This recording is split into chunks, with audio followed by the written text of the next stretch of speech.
Allora io userò un tono di voce bassa per parlare direttamente con le persone sorde, ma c'è l'interprete, quindi potete seguire il mio discorso. Io vi ringrazio di avermi invitato, sono molto contento di essere qui e io come sordo voglio portare la mia esperienza. Non ho seguito gli interventi e i lavori in modo completo, perché il video che avete proiettato, nel video che avete proiettato non ho potuto vedere l'interprete perché era buio. Questo è un classico esempio dei problemi che affrontano i sordi. Abbiamo seguito circa il 50-70% del messaggio che è stato veicolato perché appunto non ci vedevamo. Adesso farò il mio intervento in modo più serio. L'ente nazionale sordi, l'ENS, è un ente riconosciuto dallo Stato. Fino a 2 anni fa ricevevamo un contributo dalla Regione Veneto, però purtroppo ultimamente, negli ultimi 2 anni, c'è stato un taglio, appunto questi fondi sono stati tagliati, sia per la crisi economica, io credo che sia a causa della crisi economica, però c'è sempre un ma, un come mai, perché hanno tagliato i fondi a noi, qui in Veneto, mentre in Lombardia i fondi all'ENS sono rimasti gli stessi. La Lombardia prende 243.000 euro per i servizi, il Piemonte prende un contributo per il servizio ponte e poi vi spiegherò che cos'è questo servizio ponte. La Calabria, che ha solo 5 province, prende 400.000 euro e noi invece in Veneto, che prima prendevamo 37.000, prima prendevamo 370.000 euro, adesso ne prendiamo 33.000. E come si fa? Come si fa ad andare avanti? Voi sapete che l'ENS è un ente un po' particolare, è un po' diverso dalla comunità. Siamo un ente un po' diverso perché le istituzioni non ci conoscono. Lo Stato non conosce i problemi. Noi paghiamo le tasse, lavoriamo, paghiamo gli interpreti, usiamo i servizi. Il nostro problema principale è quello della comunicazione. Dunque hanno tagliato i fondi, dicevo.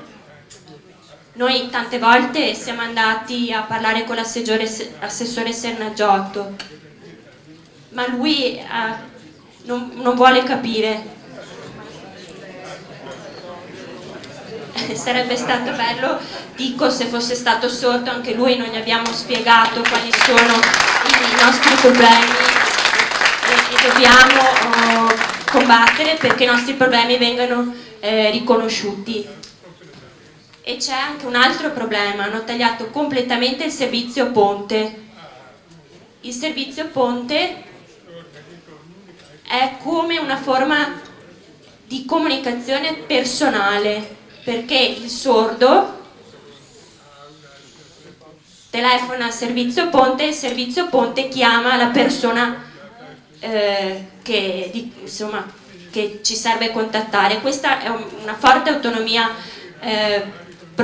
personale, ci fa sentire alla pari di tutti gli altri, è una cosa importantissima.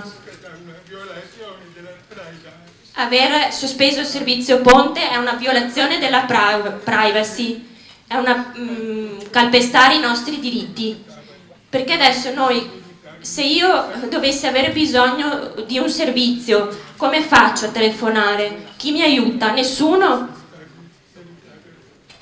mi ritrovo a dover chiedere aiuto a chiunque, e quindi non credo che le persone non possano capire questo problema.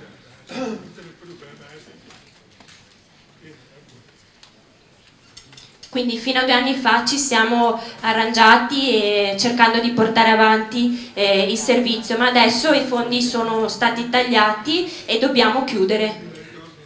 E i 3.000 sordi dove vanno? Chi li aiuta?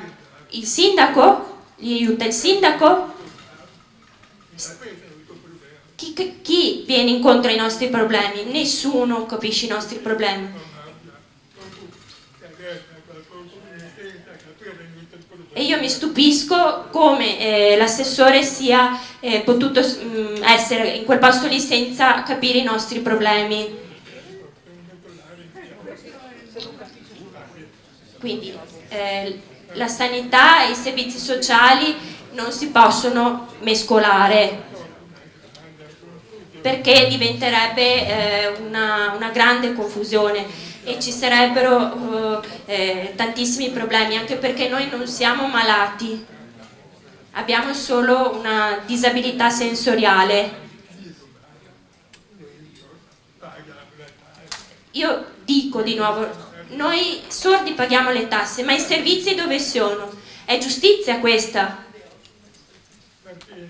E per finire io vi chiedo un aiuto proprio ai consiglieri regionali, che si facciano da portavoce dei nostri problemi